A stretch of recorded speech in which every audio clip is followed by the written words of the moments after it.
Hello. आज मानव हक दिन है जागतिक। हाँ। तो महात्मा फुले के वेशभूषा में नागेश कवड़े जी मेरे साथ हैं। क्या नागेश जी, इसका महत्व क्या है? तो अ, सारी मानव जात, ये पृथ्वी की सारी मानव जात अलग अलग देशों में बटी हुई है और हर देश का फ़र्ज़ बनता है, हर देश के जो देश चलाने वालों का फ़र्ज़ बनता है कि उनको अन्न, सुरक्षा और शिक्षा ये इसका प्रावधान करे। तो महात्मा फुले जब 1900 माफ़ कीजिए 1848 में जब उन्होंने अंग्रेजी में थॉमस पेन इनकी बुक पढ़ी, जिसका नाम था मैन्स राइट, और वो पढ़ने के बाद में उनको पता चला, उनको समझ में आई बात कि ये भारतीय संस्कृति और बाहर की संस्कृति जो प्रोग्रेसिव यानी कि जो हरदम आगे है जाके यूरोप और अमेरिका में, तो इसमें कितना डिफरेंट है इसमें। तो उन्होंने वहाँ से उनके दिमाग में चक्कर चला कि इस कौम को, इस देश को नई दिशा बतानी है और मानव हक, मानव अधिकार इस देश के हर नागरिक को मिलने के भी प्रावधान होना चाहिए। थॉमस पेन वो उनके स्नेही थे। अरे वाह।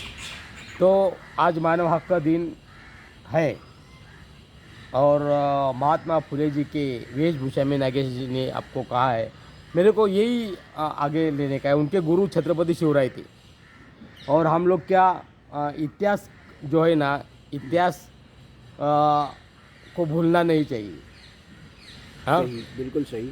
महात्मा फुले जी और शाहू राजे, हम्म, प्रबोधनकार ठाकरे जी, हम्म, हाँ, और अभी हम लोग को जो संविधान दिया है डॉक्टर बाबा साहेब अम्बेडकर, हम्म, जिन्हें संविधान दिया है लेकिन पार्लियामेंट ने उसको स्वीकारा है, स्वीकार है। ये हम हमेशा बोलते रहे। तो इसका मतलब है ना, पार्लियामेंट में जो लोग गए हैं वो लोगों में से चुन कर गए, इसका मतलब लोगों ने स्वीकारा है। हाँ, लोगों ने स्वीकार रहे हैं। हम्म, और फिर ऐसा बोला जाता है कि महात्मा फुले, सावित्रीबाई फुले, कर्मवीर भाऊराव पाटिल, बाबा साहेब अम्बेडकर जी ने इस देश को बहुत कुछ दिया है। यस, दिया है बिल्कुल ये सही। संविधान दिया है।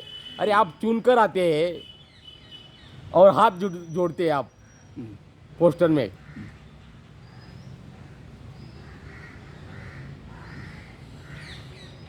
ऐसा हम्म, और हाथ जोड़ते हैं। वो क्या क्या जोड़ते हैं, क्या यानी क्या मांगते हैं आप? वोट मांगते हैं। फिर आप अगर वोट मांगते हैं, संविधान ने दिया हुआ तुमको ये प्रतिनिधि करके आप वोट मांगते हैं हम्म, प्रतिनिधि बनाने के लिए, तो उसको क्या हम बोलेंगे? हम्म, हम जो है, हम क्या बोलेंगे? वो संविधान का, ये है संविधान का तुम्हारा जो हक है ना, वो है कि तुम वोट, हम्म, आप ये है इलेक्शन में खड़े हैं और आप वोट मांग रहे हैं, तो हम ऐसा नहीं बोले आप ये मांग रहे हैं करके, हम्म, और हम वोट दे रहे हैं। हम्म, ये संविधान की बातें करो। संविधान ने क्या कहा है कि शिक्षण लेना ये हमारा अधिकार है, हक है। भारत में साक्षरता निर्माण करने का ये उम्मीदवार का काम है जो हम आप लोग को चुन के देते। बातें संविधान की करो, क्योंकि संविधान ने तुमको चुन के दिया है। इसलिए चुन के दिया है कि लोग जनहित के लिए दिया है और साक्षरता बढ़ाने के लिए दिया है, शिक्षण देने के लिए दिया है, और शिक्षा मुफ्त होना चाहिए। ऐसी जो प्लान है, योजना है, कल्याणकारी योजना, ये आप लोग ने करना चाहिए, इसलिए आपको चुन के दिया है। बातें संविधान की करो। आप संविधान से, लोकतंत्र से मंत्री बन गए और आप क्या बातें कर रहे हैं? और वैसी बातें करते तो मनुस्मृति की बातें हम क्यों नहीं करते? मनुस्मृति में दाता कौन है, लेने वाला कौन है? मनुस्मृति में विशिष्ट जात के लोगों को ही देने का है। मनुस्मृति में ये लिखा है, अगर गैर विशिष्ट जात का छोड़कर शूद्र और अतिशूद्र को कोई राजा देगा तो ये देश और राज्य नरक में जाएगा, ऐसा बोला है मनुस्मृति में। तो हम क्या बोलेंगे? सही, बिल्कुल लेने सही, वाला सही। कौन है मनुस्मृति में, कौन सी ये, और देने वाले कौन है, ये सोचो आप। तो ये लेना देने के बाद नहीं, आपको चुन के दिए है। हमें भारत की नारी और भारत के जनता को और बच्चों के युवा युवती के लिए शिक्षा देने का आपकी जिम्मेदारी है। संविधान के दायरे से ऐसी बातें मत करो, यानी इसका मतलब आपको संविधान के ऊपर साक्षरता कम है। संविधान साक्षरता कम है। हाँ, और इधर लाइट नहीं, इसलिए मेरे को आगे पीछे जाना पड़ता है। मनुस्मृति में ये जो महात्मा फुले ने तो मनुस्मृति के बारे में बहुत कुछ लिखा है, प्रबोधन ठाकरे ने जी भी लिखा है, और शाहू महाराज, छत्रपति शिवराय, इनको भी माना है। अब क्या सोच रहे हैं आप लोग? अब क्या सोच रहे हैं? आपके दिमाग में क्या है? मनुस्मृति क्या बोलती है? मनुस्मृति ये बोलती है कि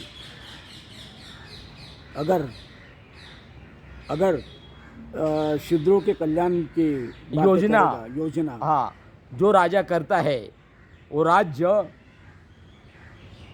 नरक में जाता है। ये जानकारी इसलिए देता हूँ कि आपने छेड़ा है सब्जेक्ट, आपने छेड़ा है। ये कर्मवीर भाऊराव पाटिल, बाबा साहेब आम्बेडकर जी और ये महात्मा फुले जी बड़े उनसे गुरु मान रहे, उन्होंने बहुत इस देश को दिया है। शिक्षा का अधिकार दिया है, शिक्षण लेने का अधिकार दिया है संविधान से। कान खोल कर सुन लो तुम लोग, अधिकार दिया है। तुमको मिनिस्टर बनाया है, संविधान के तौर से तुम मिनिस्टर बन गए। तुम्हारा काम क्या है?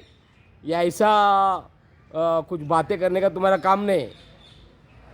संविधान लागू हो गया है, उसका पालन करना, और हर देश के जो लोग संविधान चलाते हैं उन्होंने संविधान का पालन करना, शिक्षण देना, औषध देना, जो कल्याणकारी हित का योजना देना भारत के लोगों के लिए, ये तुम्हारी जिम्मेदारी है। इसलिए तुमको चुन के दिया है।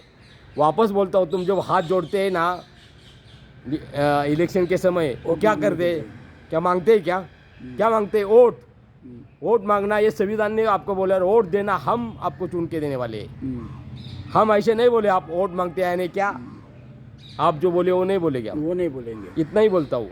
Okay, thank you. और मैं यहाँ पर एक बात बताता हूँ कि ये फुले शाहू अम्बेडकर, ये महाराष्ट्र के ऐसा लोग बोल रहे थे, लेकिन ये पूरे भारत के, ये भारत चलता है फुले शाहू अम्बेडकर, इनके विचारों के, और ये तीनों भी देने वाले हैं। इन्होंने दिया है, बहुत कुछ दिया है इस देश को, बहुत कुछ दिया है। कर्मवीर भाऊराव पाटिल जी ने दिया है तुमको, हमने लिया है। हमने लिया है, यानी हमें कुछ लिया नहीं, हम उससे पढ़े, हम लोग, सब लोग, हमारे लोग, हम पढ़े उच्च शिक्षा। ये जो महिला को जो दिया बाबा साहेब अम्बेडकर जी ने, समानता का अधिकार, महिला बराबरी से हो रही है, वो क्या दिया गया बाबा साहेब अम्बेडकर जी ने? संविधान में लिखा है। पहला नारी का कल्याण हो गया, नारी 13वां कलम से अनिष्ट रूढ़ी मनुस्मृति के परंपरा से मुक्त हो गई।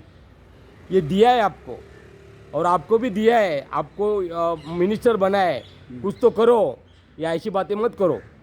ओके, जय संविधान। जय संविधान।